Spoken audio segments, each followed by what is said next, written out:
everybody. Welcome to this week's edition of Team Tim. We're here with Team Tim versus Team Miller with, of course, Matt Lee. Everybody knows Matt Lee. We're so excited. We're talking about, what is it again? CIS controls and this little side secret thing that's been going on. I don't know. Hey, why don't you take a minute, say hello, everybody. I'm Tim Golden, founder of Compliance Scorecard. I'm going to go around the room and start with Mr. Schnurr. Say hello, my friend. Hey, I'm not around the room, but I'm kind of, I don't know how we have it set up here. This way? Just takes position. But excited about this episode. Tim Schnurr. I was a vendor guy. I don't know if I'll continue to be a vendor guy, but I'm looking for new roles in the channel. Jesse. Hey everyone, Jesse Miller with Power PSA Consulting. We help MSPs build security programs for scale and do it profitably. And I am, again, excited about this conversation today. I've been looking forward to it because this is a big piece of what I do, is start to map all this stuff for my clients. And so I think we're gonna have some really good conversation around it today. Yeah, for sure. For sure. What's up, Degley? Great to see you. Sorry, just saw that in the comments. Bob, you want to go? I'm going to turn it over to my counterpart, Bob Miller. No relation.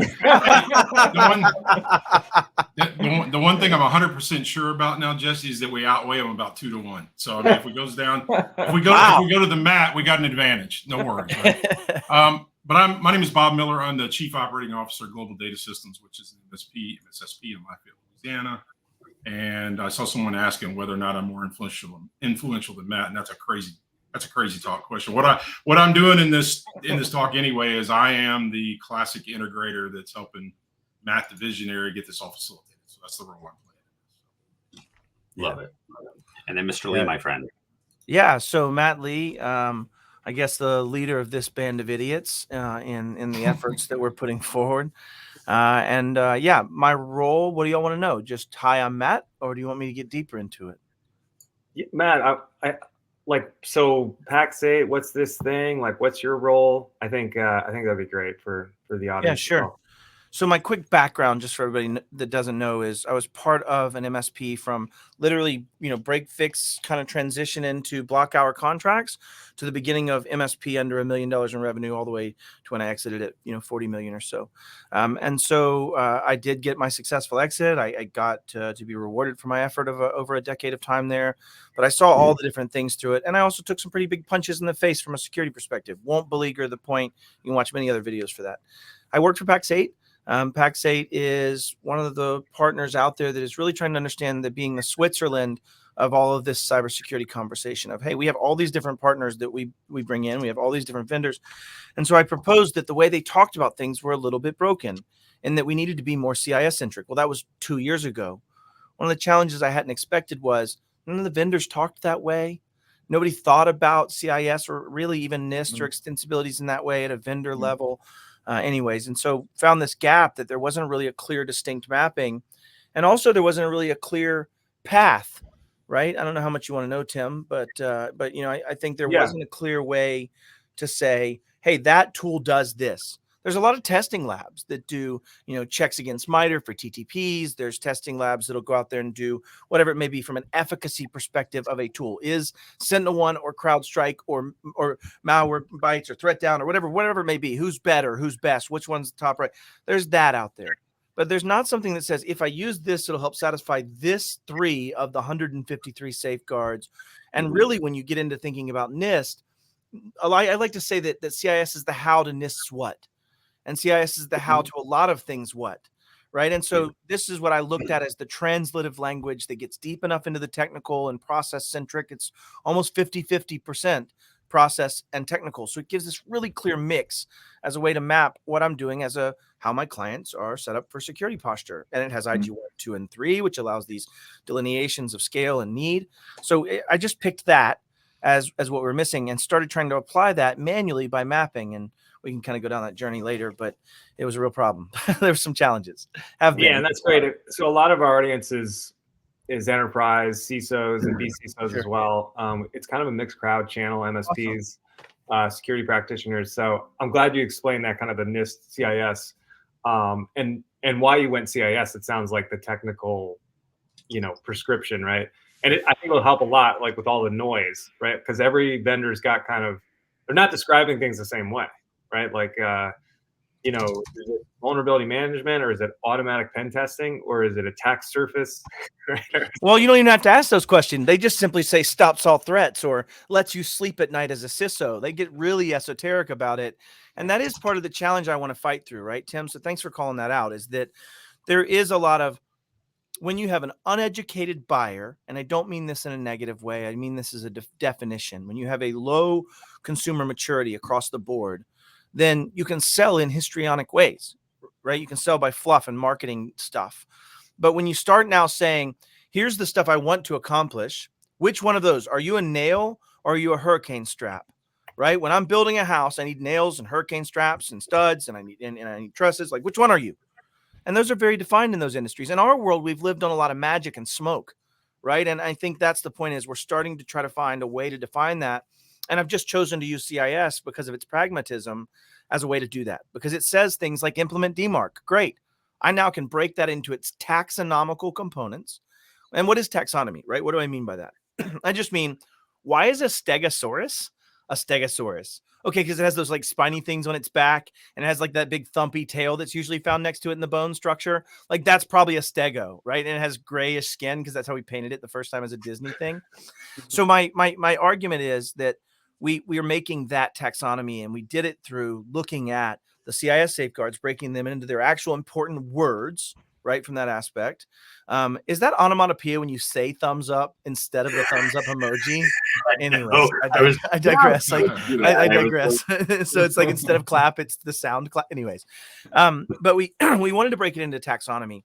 So what we did was we put together a working group, right? I think it was like 46 or 47 people worked for 20 hours ish, give or take. And so it was a little over 1,000 hours of work to just go, what do they really mean here? And it was really cool because we actually had CIS give us 2.5 FTEs essentially for that work, right? Like, we had Charity and we had Josh, and he was just amazing at this memory level of where they were in the state. Like, the things we're seeing in our world, we actually have the person that sat there when they created this version, right? And so we broke it into its taxonomical components so that we could then use those in a TLDR here fashion to be able to then say, okay, vendor, do you help satisfy this? Here's the things you need to be able to say you do in order to actually say you help satisfy that. And we classify those in 3 different ways: full, partial, and facilitates. And also some other categorizational delineations. I'm not here to teach a whole class on it. So continue, Tim. That's good enough start of why. So Bob, why don't you go? Like, when Matt brought this up, like, what were your initial thoughts? Yeah. Okay. Well, Matt made the announcement about he was taking this on, what he was looking for, and who he was looking for to do it. And, I've known Matt for a while now. And so the one thing I was pretty sure of is that Matt was looking to do this in an Iron Man fashion, where he was going to do everything, run the meetings, do the work, got it all. And I called him and I says, hey, I called him and says, hey, you plan on running these by yourself? And he says, yeah. I said, no, I don't think that's a good idea. So from that perspective, what I've done, and I've played a couple of roles in this, but one of the roles is I immediately kind of ramped up and got some facilitators to help, just with the normal blocking and tackling and letting the meeting go well and structured and efficient. And then Matt did what Matt's great at, which was really handle the subject matter material. And I pulled together several really great facilitators. And by the way, I just asked them, they said yes. So it wasn't even any argument. Tim, you were one. Stephen Kellogg was one who's just, dude, he is just $1 billion there for sure. Just right. I don't have $1 billion, so I want to state that like emphatically. I'm not actually making a contract, just saying he's worth that somewhere in life. He's great. So, but from an MSP standpoint, from that standpoint, right? Other than helping Matt and seeing a really complex project that needs to be done for obvious reason, but from an MSP, the reason I know it needs to be done is that even though we would probably be classified as an educated customer of all these vendors, there's really no way to know at this point what product covers what of those controls in any kind of specificity, right? It's just shoot from the hip, and it's all marketing, and that has to change because the landscape's just too complex. So we have to have something. We have to have a taxonomy so that, and the way I always explain it, it's like the food label on food, right? On the food label on food tells you everything that's in it and to what extent. That's what this project's about, is about creating a taxonomy so you could basically get a food label for a cybersecurity product and know if to what degree it actually helps on which controls. Now, from an enterprise standpoint, the value proposition for this is if you hear that you need endpoint protection and you need multi-factor, you need these other things to keep your cyber insurance. Let's just talk about it from that angle, because that's going to be a requirement for your company to keep your cyber insurance. Well, how do you know what to look for? How do you know what to ask your MSP for? How does your MSP know how to match up the right vendor with the right, with the right customer? So from an enterprise standpoint, this makes that a lot easier for those CISOs to look at and say, hey, okay, these 3 products cover these controls, and these controls are required for our risk mitigation, compliance mitigation, all those things. Right? So that it's a much. I guess Matt will tell you. I back up and look at these things strategically, and I've already gone on record as I feel like this is going to be one of the most meaningful bodies of work in our ecosystem, strictly because it goes from the subjective sort of dialogue and language that are in all of these controls down to something that's very practical and usable and allows you to get your job done. So that's that's kind of the part I've been playing in the exercise. And I chime in on incident response because I spend a lot of time working that side of the fence.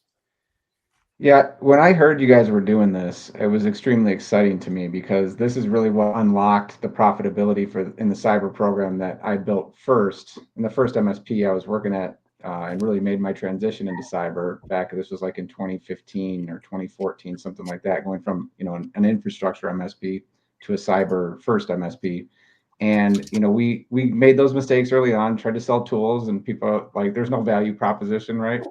And then I sat down and I said, okay, well, how can we make this make sense to our clients? And how can we modularize this? How can we take this and build an operations system to deliver this at scale? Right. And the answer was vCISO services and using the CIS mapped to our vendors with a paint by number approach.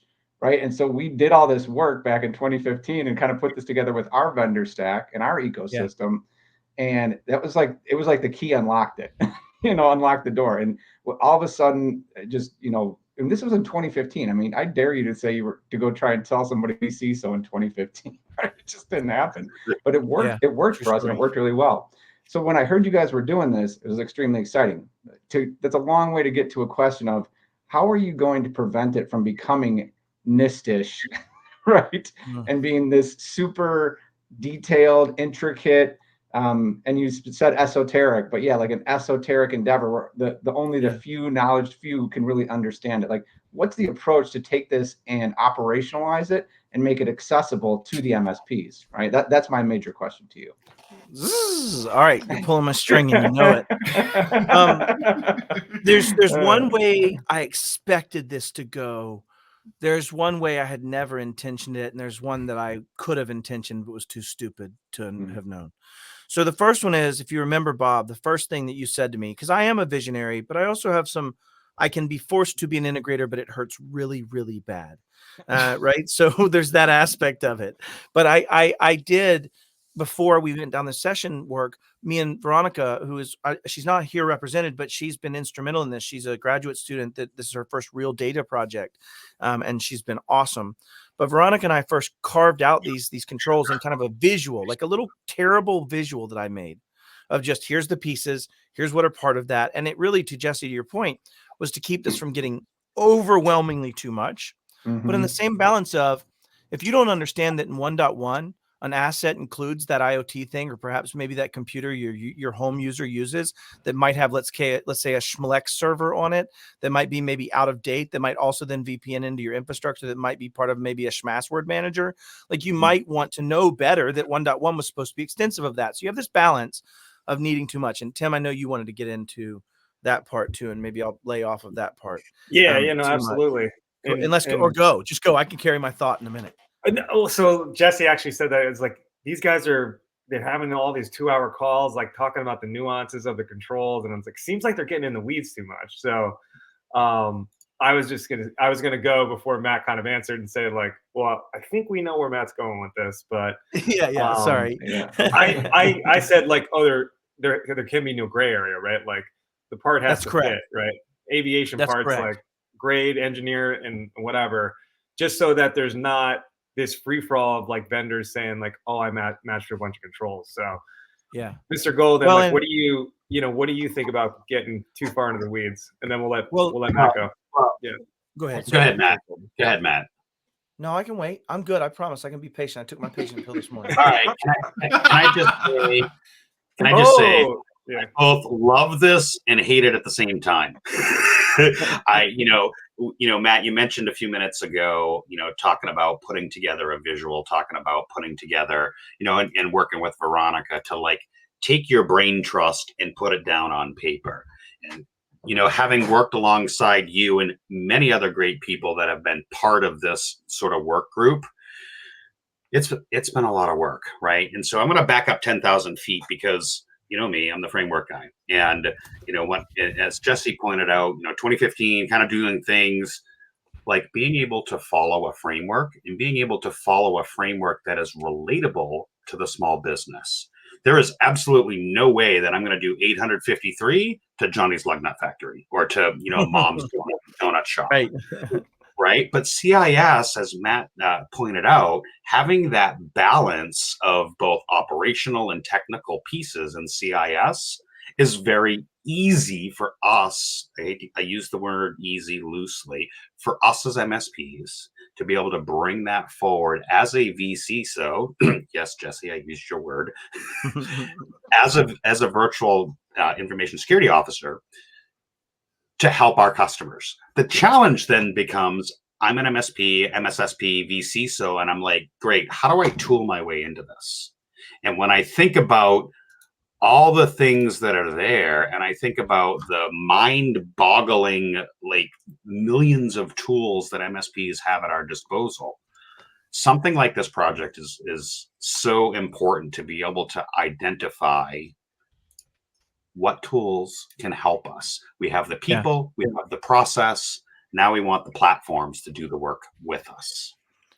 Well, I want to speak towards the complexity because one of the things that I told the group and I tell myself is we're getting deep so that you don't have to, right? At the end of the day, I wanted to get deep so that we knew these are the 9 or 10 or 11 things I need to see as an ability. And the way we ended up solving this was I am this, I am that, or I am this statements first by a vendor.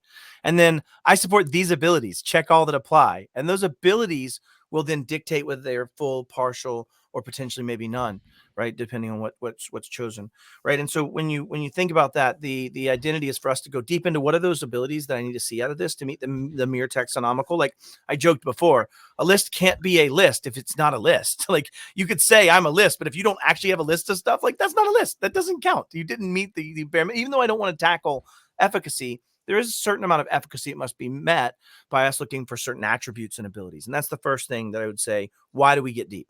It's just so we can get then very simple, right? And it's this get deep so you can get simple. So that's the first piece I'll tackle. The other piece I wanted to cover was, what am I going to do with this? What's the value? I know that it's only valuable if it's integritous, right? And I understand that the concept is this value can only be there if there are smart people like y'all and people out there watching this right now that want to participate. We'll put that link up eventually, that are willing to shape this, right? Tim, how many times have you talked me off a ledge, either Tim, or talked me onto a ledge about something during that conversation as we were mapping out how is this meant? What do we want to imply here? What do we want as a group to say this needs to be? Why? That way it's not just in Pax8's best interest to say this is the way they do something. It's done by a group. So the first thing I'm going to be doing, and this is to the awesome question of Jesse, is making this available ultimately to the public for all tools, not just tools that are under Pax8's purview and guys, and making it easy through a questionnaire that we can send out. Yeah, the second piece is, go ahead. Going back to that, Matt, same thing. Like, how much of this is Pax8 and how much is these opinions are mine? Like when you post. No, they're great. Like, no, 100% right. I like to think there's this really awesome and healthy symbiosis where Pax8 lovingly allows me to be me and a subject matter person working in subject matter. Now, I can't go out and speak towards greater themes around certain things, but I'm certainly here to speak about this subject matter, and they allow me to do that, and that's really cool. So is there a part for Pax8? Yeah, absolutely. They're going to have a very deeply integrated and wonderful experience around how one does exactly what Jesse said, with not just products that Jesse's decided my words are this, but around these giant lists that we made people validate at some point that then say that's what this is. And even if it's not on our platform, that's at least what satisfies this so that it's meaningful to the MSP. So there's a value statement for both. I won't get too much into that. I'll leave that for the Pax8 webinars about these things. But the data set itself has extensibility in other places. What if you needed to assess, let's say 1,500 or so, let's say if I'm making up a number that maybe or may not have been said to the cyber director here in the United States, but let's say you need to assess that many MSPs with something let's call like a CompTIA trust mark. Well, what if somebody says for 10.1, I used my cousin's truck bumper software LLC versus wrote down, I use SentinelOne or Microsoft Defender or something we've codified in that matches. As an assessor, I can look at that and go, cool, that one at least matches what we could expect this to do. Yep, the right licensing type. Here's the configs we'd want to know. Well, Pax8's not going to tackle the configs. That's too dicey. Guess what? John Strand is. And John Strand then will match our taxonomy for the things that they need to show for configuration methodologies to match that. So you could see where this becomes a very extensible web in multiple directions, not just in the assessment, ease of function, but also in that, am I really secure? Like just because I bought this tool doesn't mean I'm secure. And so there's some challenges to that, but it really needs to start with a taxonomy, a way we can represent these things that are actually codified and usable across the board. So that's what I think is the ways we're going to get this used long term. A lot of people that are smarter than me will find ways to use it. I've already seen vendors putting it in their marketing. I've already seen them doing cross mapping over to other safeguard families, right? Tim Golden, you've talked about this. So Jesse, did I at least answer some of your question, brother? A smidge? You did, and like absolutely, and like I said, I assume that's what you guys were up to, but I wanted to hear from the horse's mouth, of course. And one thing interesting to your point there is, I see a future for this where you can start, seeing cost efficiencies with vendors. Like how many controls per dollar do you map to this, right? That's So, exactly right. I get 1.7 controls for every dollar I spend with this vendor, or I get 1.3. And it'll drive the way they change their product, brother. Right. It'll make them add these 2 features I need that make my world so much better, and I can actually supplant another spend. And yes, you're preaching the choir here.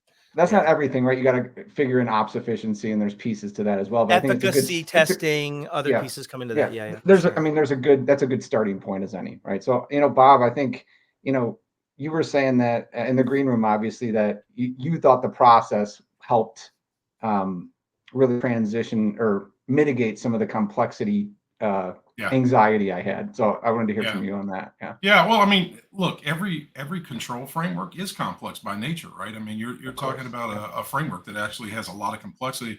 So what I can promise you is there's nothing that in Matt's process that adds complexity. It adds clarification and it adds illumination on what the complexities really are. Because when you read through these controls, in some cases, when you actually read the language, this has been part of the exercise. In some cases, they have conflicting statements within the same control description. And you have to resolve like, okay, well, from a purely English standpoint, there's a conflict in language, but what was the spirit of what was behind it? And that's what when the CIS people who've been involved in the process can say, you know what, that is a problem. We know it's a problem. We haven't gotten around to resolving that language yet, but it needs to be. And so that has helped tremendously to illuminate the areas where these controls are a little ambiguous. And if you're looking at that from externally, it's very difficult to do. The other thing I would say from a vendor standpoint, this is a gold mine because they can actually tell where they have gaps or where there are gaps in other products and services out there that haven't addressed any of this. And it gives them an opportunity to evaluate that in a much more objective way. So it's a big deal for them as well. And the last thing I'll say is the way that, because Matt called me and says, hey, I'm thinking about trying to do this using these mirror boards that Tim was showing a little bit a minute ago. And he said, hey, you think this is going to be more confusing or not? So he got input on how we could do this. And I'm telling you right now, for the size and scale of this project, with the number of moving parts and the unknowns that you're trying to answer, I don't know of a better way to do it than Matt and Veronica put together for this. It's visual when it needs to be. It's non-visual when it needs to be. So I think, and the entire crowd, we've crowdsourced optimizing the methodology for that diagramming paradigm so that it reaches the most people. Things like color blindness have been taken into effect. All of the things. Tim brought that up. But I mean, all of those things have been addressed so that when it comes out the other side, it has the maximum addressable market who can actually use that, right? So so to your question about is it adding complexity? No, they were already way complex. I think what it's really doing is simplifying people's ability to understand what all of that language actually means. And then my last thing is that Matt's last meeting. So this is where all the golden sunshine started raining down on everybody, because he went through showing them how those diagrams are going to result into physical questions that you ask a vendor. Yep. And that their answer, it's very specific, and their answer will put them in the appropriate category based on all of the other things that we've done. And that's where you really start seeing the rubber meet the road, is how is a vendor going to read this and be able to answer the questions so that it very objectively puts them in the right category, serving the right control. If you think about it, I mean, if we all just stop a minute and back up and look at the scale of the problem and the fact that we've made this much progress in this amount of time, that's Matt and Veronica and the crowd of people who, like he said, we probably got 1,000 man hours between everybody that's been in all of those meetings. Human hours. Yeah, There's a lot of human humans hours involved. to come Mostly together human. and- I've been and- accused of being a robot, but Yeah. I want to say hey to Tom Brennan. Thank you for popping his comment up. If you don't know Tom Brennan, you need to. He's part of Crest. They're doing a lot of really, really cool stuff that is being collaborated with some of the other work products of this and work products that we're going to be using through Trustmark in that regard. So I just want to say hey to Tom. So it's great to see you, brother. Yeah, the other piece is Jonathan Handler said, I don't know what you have yet, but I have seen a slide from Sunil Yu that I believe would be very similar. Yes, Sunil Yu kind of took a poke at it from that point. And just so you know, Sunil Yu is part of the council that has done some of this work. He is aware of this work. And actually, when I brought it up to him, I said, Sunil, this is what I'm going to be doing. And he said, you know, Matt, I've always wanted to go do that officially, like actually come down to what they are. Now, he's done work where he does exactly what Jesse said. Jesse, use your brains as a practitioner to write something in this box. Right. And probably, Jesse, I'd love to ask you, did you do it at the control level or did you do it at the safeguard level from a mapping for your tools? Well, so I tried both and it didn't work real well. So I kind of synthesized both. Like I'll say to this day, I'm still irritated with CIS with their end user training section. It makes no sense to me.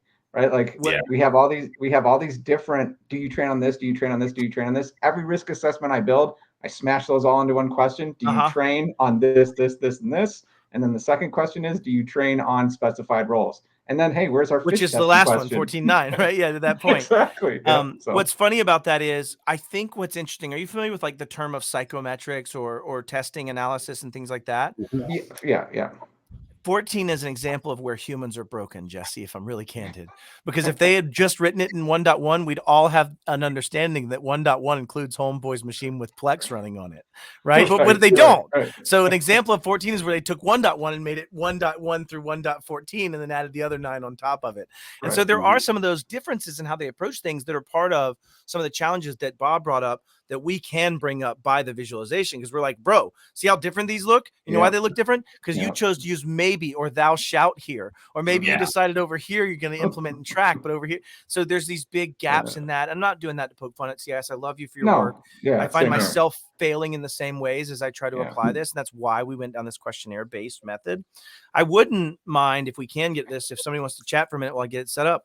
I'd love to share some of the finished visualization products and just walk somebody through this for 5 seconds so they understand what the breakdown really looks like and then can understand it. Is that okay? Then y'all fill in the dead air and I'll get my screen ready for y'all. Yeah, I wanted to close the loop on that real quick, Tim. Not throwing shade at CIS by any means. Like, it's my favorite framework. You can operationalize it. It's the only one that I feel that you can do that successfully. So, you're going to nitpick everything.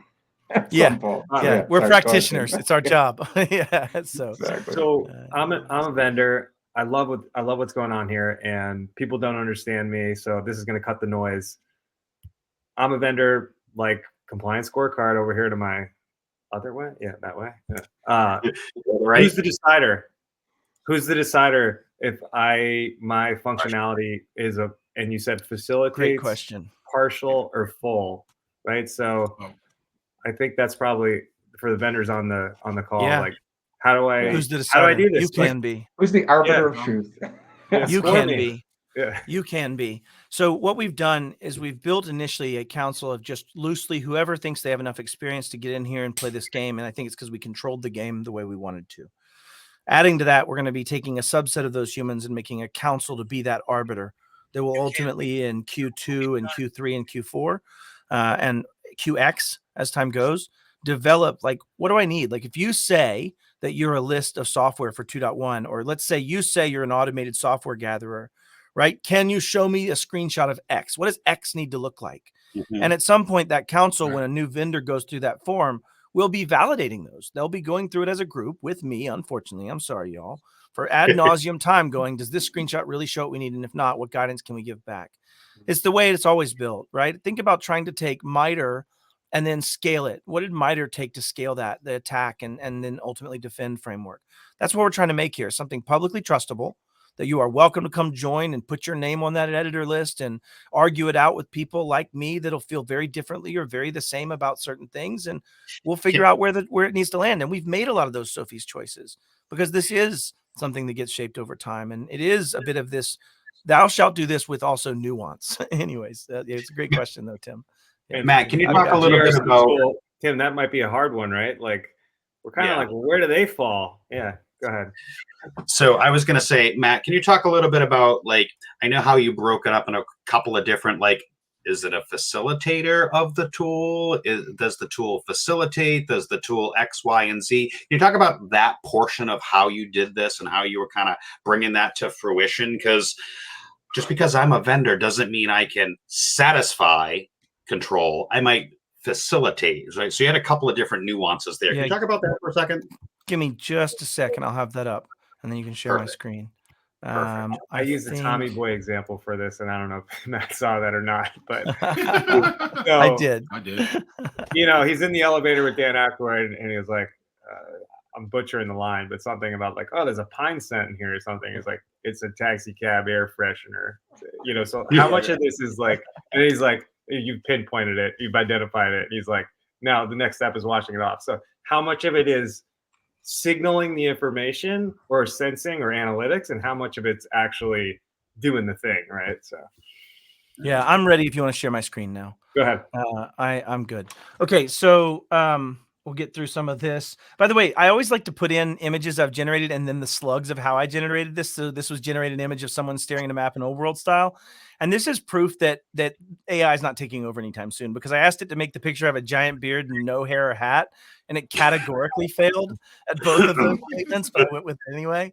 Anyway, so we're mapping in two lenses. Lens one is vendor. How does your tool, product, or service help a practitioner address a safeguard? Like everybody goes there first, so that's the natural first lens. How do you help me? But I'm also mapping like, how do you not? And we'll get to that later. But in lens one, back to your point of full, partial, think about something like DMARC. DMARC's actually categorizable into small chunks. Like think about what's in there. And this doesn't get into the taxonomy. This is some of that practitioner knowledge that I'm still not covering, but it's basically SPF management, DKIM management, the DNS that goes along with those, aspect management, right? And then ultimately some degree of that playing out. Right. But when you get into also parsing of XMLs of those return responses of who's sending mail on your behalf so that you can make those kind of decisions. So that's what's going to be in that. A product or tool can do that as a full pretty easily. Right. Valimail, Demartian, Easy DMARC, like all of those are slam dunks for doing those pieces. So it's easy to say I fully meet the technical. Now, for any of you that want to throw bricks at me, you still need process. You still need some degree of policy on top of that process. You still need evidence. You still need all of those things, governance, blah, blah, blah. My point isn't to immunize those. I'm just speaking of the taxonomical parts of meeting the safeguard in that regard from a technical perspective. So, but what about that same tool? While 2.3 says address unauthorized software, I would define HubSpot, if I'm not sending mail from it, as unauthorized software.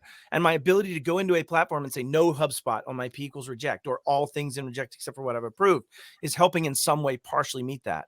What part? Fool's errand. I've played that game. There's a lot of math and it really sucks. But the point is, the part is very low, 2 or 3% in this case of all the unauthorized software, including SaaS and pure function services, things to that nature, all of that's out there. So then you go forward into facilitates. Facilitates is meant to be makes better, faster, stronger, right? Robotic arm. Think of something like a data set that feeds information. Well, while 2.1 says to establish and maintain a software inventory, this is not an inventory of software. It's an inventory of what I've approved of this little bit of software from a mail sending behalf in this platform, right? But what it's not is it's not the data set itself. And so the point is, when I need a list, this might be data for that list. And so that is facilitates. So full means I do it fully. Partial means I do part of it across the breadth of it, or depth, or OS dependent, which we'll get into. And then facilitates means I'm just a data set or an additive value to this, making you better at this, cross-referencing, things of that nature. So won't get into that. And then lens 2 is when practitioners use this tool, product or service, will they still be able to meet their safeguards? That's the other lens I'm looking at, which is if I buy from you, let's say Schmack Space, and you host an Exchange server for me and you get ransomed and you don't have a backup, am I able to back up or am I just dead in the water? Well, in that case, the answer with this fictitious company, Schmack Space, was no, they didn't have a backup. They just gave you, here's your free license for Microsoft Office 365. Sorry about 12 years of your data being missing. Have a great day. And so this is those questions. Are you backing up? Are you using encryption? Do you offer SSO? Great example I like to use is, do you offer SSO? 5.6, centralized account management. That's SSO. Do you offer it? No. Okay. Then you don't meet this safeguard for me, which means I can't use your software potentially, or I might have to write an exception in my policy to allow me to use your software because you don't offer this. So these are those interdependencies or shared responsibility sides of things that I'm trying to just a bare minimum speak to. And so we're tackling that. Whereas we might reference that you do have MFA, so I can at least use MFA on your platform, something of that nature. Yeah, there are tools that can do all three. I'm not sure I understand the question. Maybe you can break it down for me a little better.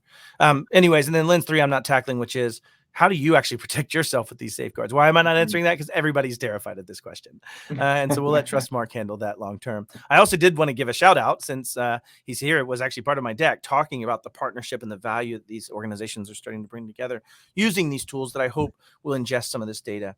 And then the other thing I wanted to share was just what is a byproduct of what we made out of these real quickly. This is lens 1. This is lens 1. Visualization. And I'll start with, like, we have a key, right? So the what of the safeguard, components of the safeguard, and maybe it'd help for us to look at 9 that we just talked about, 9.5, so that it's correlative to what I just kind of showed you. So 9.5, we have, I guess, not the key yet, so I won't. I'll go back to where we're at. Work in progress, y'all, work in progress. So the key is the what of the safeguard, and you'll notice, as to Tim Golden's point, we have a green semi-rounded square. It's semi-rounded, so if you're colorblind, you're good. And then square, right, green, if you're able to look at it that way. That's the what of the safeguard. That means, like, what are we talking about here? And in Control 9, when we're talking about it, it's implement DMARC, dummy. Like, yeah, there's a lot of this here, but what are they saying? It's implement DMARC, right? Like, get in a DMARC policy. And so we're breaking it down into those pieces. Orange hexagons are proof instruments. Like, I'm going to go look, did you implement that? That's a validable thing, right, Tim? And I want to take this to your vCISO hat and ask questions like, my intention of making these orange pieces, you were part of this, Tim Schnurr, of saying, how are we going to represent the things I want to validate if I'm checking this? So you want to speak to the orange in this, since I think you represent a lot of orange in my life on this? Yeah, I mean, I think these diagrams are amazing, right? And I think you're getting a lot of questions from people trying to borrow this, right? These are an asset already. And yeah, we're giving them away. So there is no borrow. We're going to be open sourcing this. This is just getting wrapped up and exactly. And then we're giving them out. Yeah. But yeah, no, and I think you've gone through a bunch of iterations with all these people on the phone, right? And talking about like 12 versions. Does this make sense in terms of like the doing and is it just is it just scanning, as you said, or facilitate? Like, I think that's the biggest struggle I had was with what is actually meeting the full partial, and then you even talk about OS partial, right? Like validator, things to that nature that all evolved over time. Right. So I think that's going to give people a lot of understanding before they present themselves. Am I meeting that, and which buckets does it fall in? So there's actually a lot of notes in there, is right. Like some of those questions you said, like, what are the questions I feel like I would ask each vendor? Right. So yeah, and that's what we ended up doing with those, is taking that, and I won't share that yet because it's not as baked as this is, but we've got questions that will always lead. And I also don't want to give it away because I don't want to give away the way to game the system initially before I have validation methodologies. So let's just call it that. But there are certain patterns of questions that are always structurally going to lead you in a certain place, and certain combinations that will take you to a partial or a full. Facilitators are a weird one, because there's certain things we can just scrape right off the top. Like, if you're a GRC platform, at the very least, you're a facilitator of every safeguard. Why? Because you're going to be the part that handles the safeguard in the GRC. I have a question about that, right? So yeah, go ahead. And full transparency, vendor, doing my own due diligence, trying to walk through this and understand it. And I was like, as a GRC, can I literally facilitate every component? And then I was like, well, yeah, especially around the governance and the policy and the procedure, like on the risk side. That's and I was like, But before I started putting that out there, I went to the experts like Bob and Matt and Tim that have been eyeball deep in this day after day for the last month and a half, and was like, "Hey, Matt, am I off the mark here?" Like, but your like, category forced me to think about a new category for that reason. So there's the GRC articulation, right? The management of the operation of doing governance and compliance. There's that part, and that's always a facilitator because it's not actually doing the control. It's just making sure it's done and it's valid, or it's setting the parameters for it. But then there's these other companies, and so you may be one of them, that are heading down the path of ingesting data and validating that it's done. yeah. Well, now you're not just facilitating, you're doing this new category, which is validation. And it did force us to add validation questions that get into, and I know, Tim, you got some thoughts on this because I saw your writing in the comments. I'm not there yet.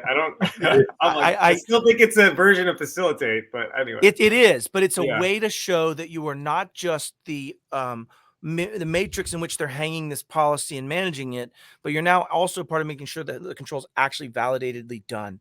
And that's a weird place to be because it's not GRC. That's not been part of GRC. Yes, you provide evidence, but that evidence is contextless. It's useless, if I'm really candid. Sorry for any of you that live and die by GRC. But it's really that context of, is this applied at the level where my user's fingers are going to touch or not? And that level of validation that's starting to come into this part is a whole new unique category. And I think that is something I wanted to capture. So, but all the way back to your point, this has evolved over time, but it still hasn't made the question any less simple. It really is. This is a question. Check all that apply. If you're too lazy to read it, fine, you won't map. But if you can read the 12 boxes there and go, nah, I don't think that's me, homie. Great. Then we'll move on. Right. But that's what I'm trying to say is we've broken this into little pieces that allow self-mapping. Now, any 800-171 people out there that want to throw something at me, I'm not saying this stays self-attested. This becomes validated, and it goes very quickly. And it has been before. In fact, maybe we speak of its origins. I started by trying to meet with all these vendors. And some of them are amazing, like WatchGuard and Malwarebytes and SentinelOne. Like, they gave me hours of their life to sit down, and Tim, you too, like, we've all beat through this, right? Giving me hours of their life to just sit down and me basically teach them the nuances of the safeguard as I understand them, how I want them to map and respond. Back to Jesse's earlier work, he just got the freedom to go map whatever he wanted. And I found myself in not that freedom, where I had to be fair to my vendors. I had to make sure it was equidistant across all of those in a very different place. And so I started just meeting, and I had 6 hours worth of meetings in every vendor. I think I had 38 vendors we started. Like, that doesn't scale. And that wasn't even to completion. That was to some states of completion, varying degrees of where they were already in their own journey. And so I think that this questionnaire method takes me from having to educate to now, do you look like a car? Does thou have a steering wheel, doors is, four wheels, hood, bonnet, things that matter if you want to go multinational. But the point being that's the kind of stuff we're trying to do and make it easy for people to say, yes, I look like that, or I don't. And then for us to validate, yep, they do look like that, or they don't. And so that's anyways, but yeah, I've gone on rambles. So. I thought it was interesting as well, because you have all these, you've got, CJ and CompTIA, and you've got CIS on there, and just some of the conversations, like really breaking these controls down. I mean, that's really what it is. And just like, why'd you guys write that? And they're like, oh, but my question the is, answers were fun. Yeah, it might influence, the next version, or like, maybe not the control, but like at least the language. Yeah, for sure, the language. And I think also there are gaps, existentially in some of these safeguards. And that's part of building one of these sets, right? Like 10.1 says have anti-malware, but does it say know what you're doing? Does it say know how to validate whether that's actually been closed because the incident was closed, or whether there's some threat actor on keys that's actually going to run the next incident until they underlie this EDR agent and move forward? Like, how do you have that knowledge? And those are gaps, I think, in expectations of the end people, as well as in maybe in taxonomy and syntax of the overall kind of safeguard set. And so I think there does need to be influence on some changes in that.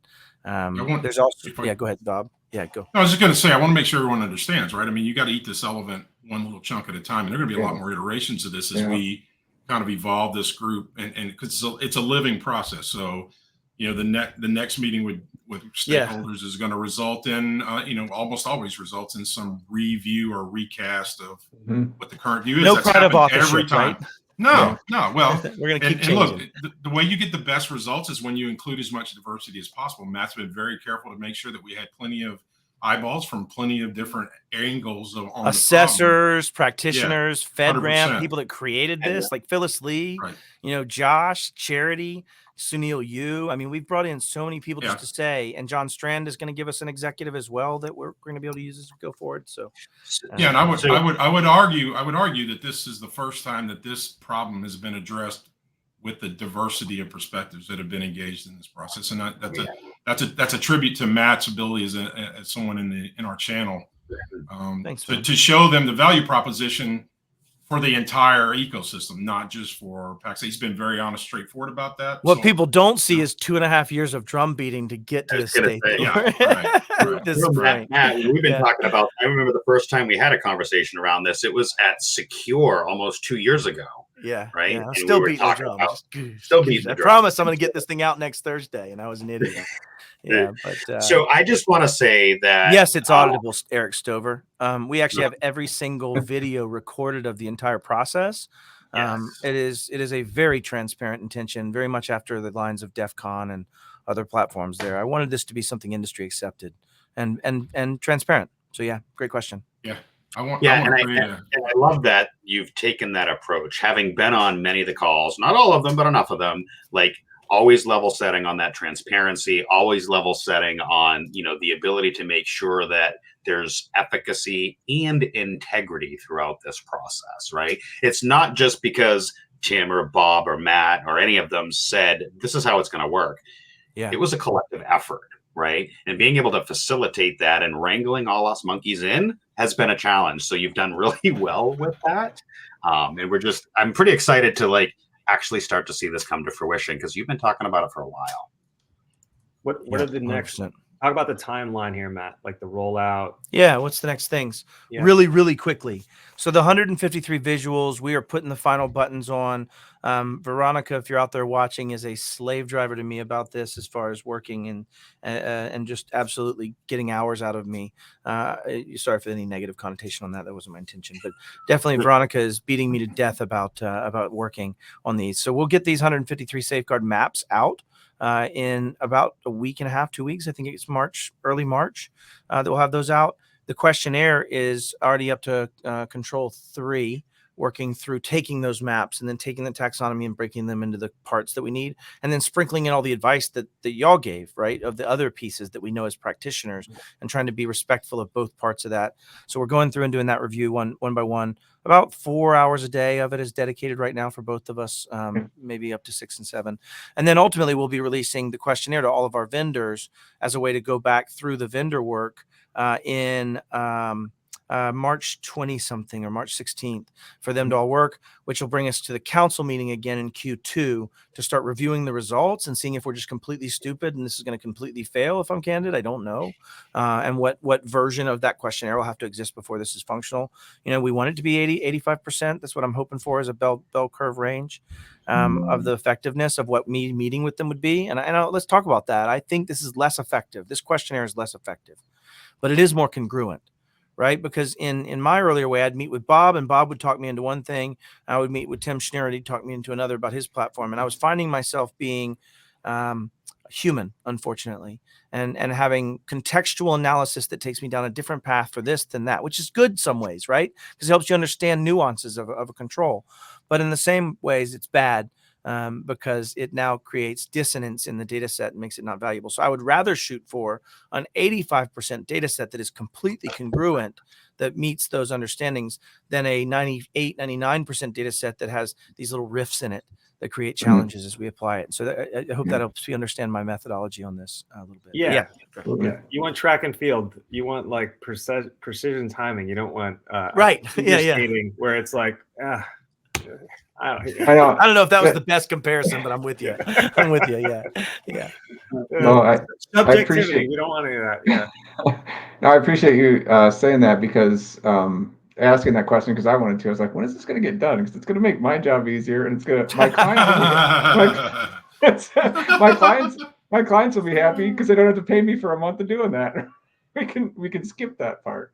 So no, that's super exciting. Oh my goodness. Okay, yeah, we'll come back. There's a cool. Yes, you had a post this morning, and we're almost winding down, and I know we're gonna have really long kind of like aspirations and closing comments. But yeah, talk about this. Talk about like, you know, how you're going to leverage this, like you just said, right? Making your job easier. It's so odd, and like I am really terrible about like I don't plan any of my content at all. I wake up in the morning, I'm like, what do I want to talk about today? I'm the same way. I just fire on the keyboard. So it's interesting that we were talking about this and it came up. But I was just recalling what I was talking about earlier. It was top of mind. Is sitting down and building those controls out. And you know, it inevitably in almost any MSP I work with, you get to this point where it becomes this really scholastic, like we're nitpicking. I'm like, guys, we just got to say it's either yes or partial and move on at this point. Like we're approximating it, right?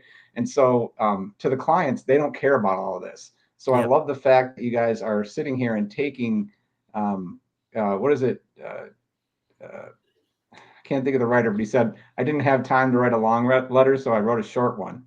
Yeah, so exactly. You're doing all the work on the back end to be very succinct and clear about where we can drop these in the bucket. And so I think that's really my favorite thing about the whole discipline. That's the goal. You nailed it. Yeah.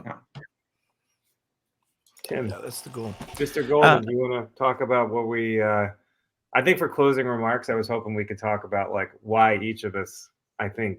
Yeah, I'll go last. Yeah, I'll go last. You'll go last because to me it's my ugly baby that has a million flaws that all need to be better, that are not good enough, that need. So let y'all prates about it. I'll sit here and so I'll go last. Tim G, you want to go first? I'll go. I can go first. Doesn't matter. Go ahead.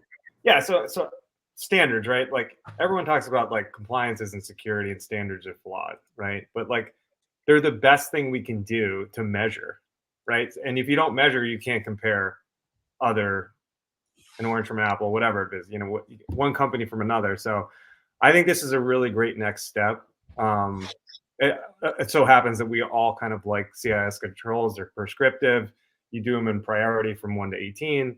I think the vision of this is amazing. Like I'm hoping you'll walk into a conference channel, you know, a big conference floor, and there'll be little placards that say, I meet these controls, sub controls 1 through 18, right? I mean, like that would be amazing, right? And people really kind of get into it because it's going to rise the tide just in terms of CIS controls as well. And they're not just hip shooting it and coming up with their own marketing team's reason they're doing it. That's the real reason. I don't want some. Right. Sunil, you told me this story when we were talking about this, and he said, I went over to Europe. I was actually in Southeast Asia, and they loved his cyber defense matrix so much that every company, Tim, took a poke at putting their stuff on the cyber defense matrix. And I asked him, I said, Sunil, and this was no, it wasn't on a live show, so maybe I'm getting in trouble. I said, how accurate was it? He goes, none. Absolutely. And what I don't want this to do is make people dumber for looking at it. And that's why I care so damn much about how this comes out from that perspective. Okay. Anyways. Yeah. Continue. Yeah. Mr. Jesse, why don't you go then? You know, then we'll go Bob, Matt, Tim will close. Yeah. No, my closing thoughts are, I guess, high level. I was super excited when I heard about this. You know, being a pragmatist and an operations guy, I was a little bit anxious about what are we getting ourselves into with this, but I feel a lot better after asking these questions today, and I'm excited for the future. And again, I think it's really going to help MSPs. We haven't talked about the business side of this, right? It's going to help MSPs in their business because it's going to allow them to go to market faster and react to help their clients quicker. And so I think that is probably the most exciting thing for me about the project. Just about to say, Jesse, you took my one key takeaway.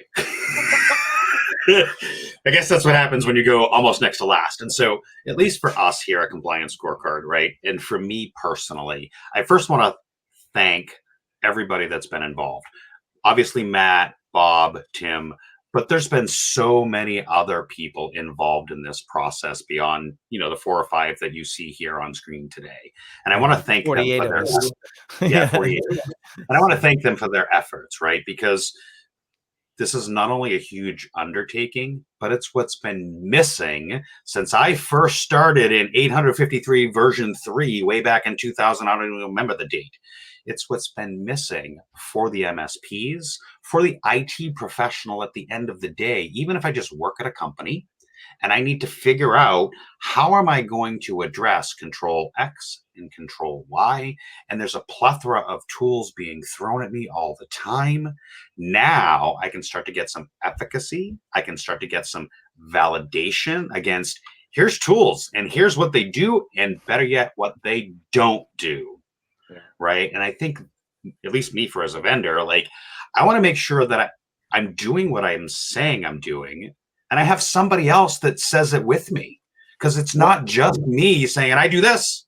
No. I need somebody else, and that isn't a SOC 2, that isn't an ISO, that is somebody, some group of professionals like we've had in this organization, in this cohort, to back up. Yeah, they don't do that, but they do this. And so Matt, Bob, Tim, and everybody else that's been part of this process, I just want to thank you for that, because it's going to make my life easier and make me as a vendor breathe a little easier with like, yeah, I don't do that, but I do this, and somebody else beyond me says I do.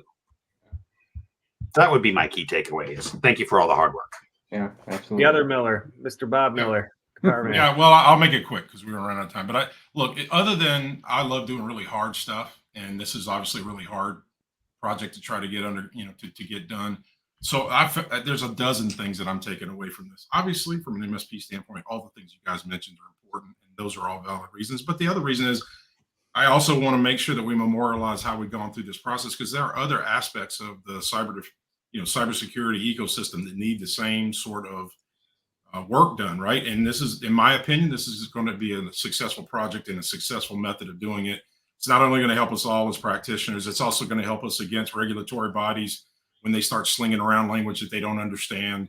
And like I said before, this is my opinion, this is a Rosetta Stone sort of creation that we're creating here to tie all these things together in a formative way. And you got to pick your battles in this ecosystem about what you want to put your energy into. Mm-hmm. And we all are always looking for the things that are going to make a change to the history of our ecosystem.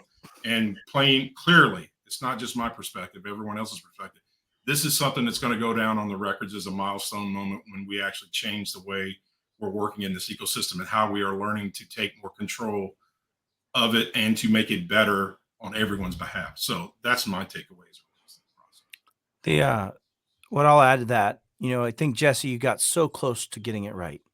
You did get into there's value in it. That's a positive. I think that's a positive. You got so close in the sense that what you're also doing for giving an MSP this kind of map for themselves is giving them one they didn't make up. Right? The first time you went into a client meeting with your map, you had to say, hey, I did this mapping myself. They'll get to say, no. Remember on MITRE framework where they tackled TTP 1074, right?